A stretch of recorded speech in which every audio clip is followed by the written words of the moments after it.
So Patrick, if I'm an entrepreneur or I've been working with a company for a number of years and the owner's considering selling the company, uh, as far as the 7A loan goes and using that loan to acquire a small construction company, hmm walk us through what that looks like in terms of the initial process. And does this even make sense? What size hmm loan do I need?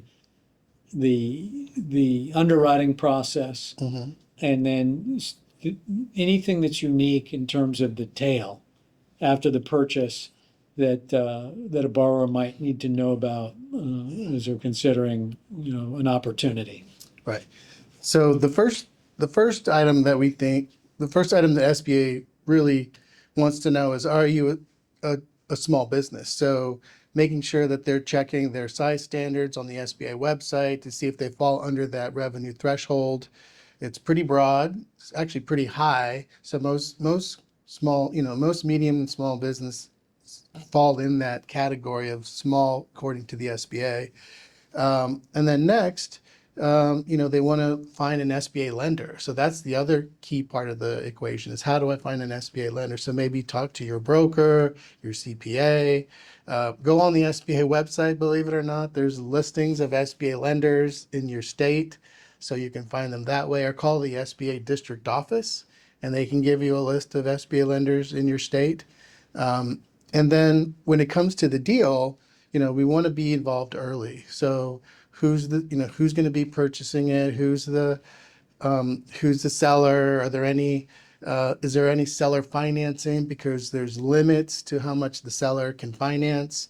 If there's an equity injection, only 50% of the seller note can count towards the equity injection.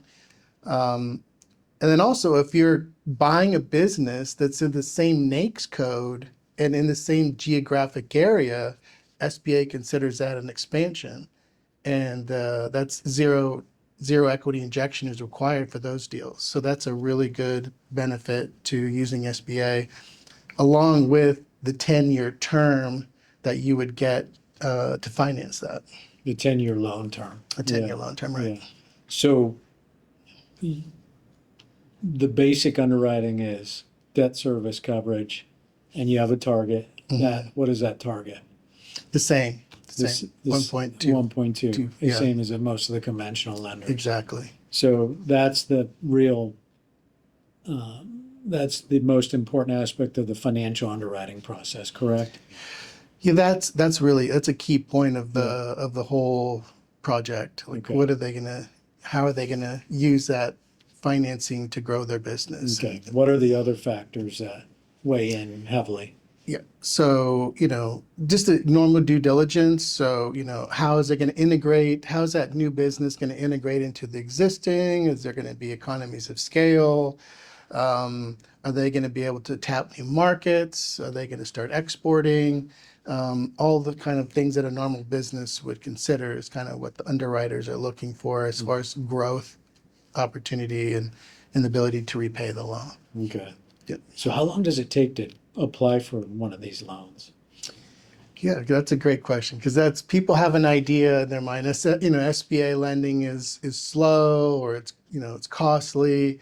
A lot of those kind of preconceived notions are from years ago. So SBA lenders are very modern in their underwriting. So we're doing the same kind of turnaround as normal lenders.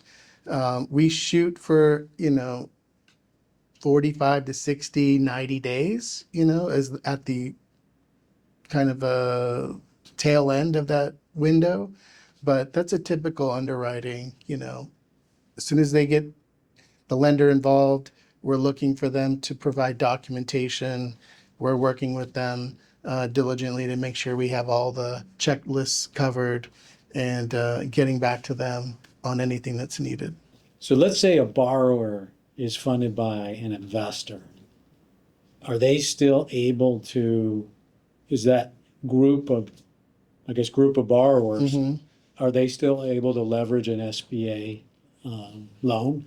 It It depends on their willingness to guarantee. So Okay. is there someone, is there a affiliation is a huge part of SBA lending. So is this small business affiliated with a large business? And How do you it's, determine that? so it's it's a hassle. Okay. You got to do the underwriting. You got to go back and you got to see, okay, who's in ownership of this business?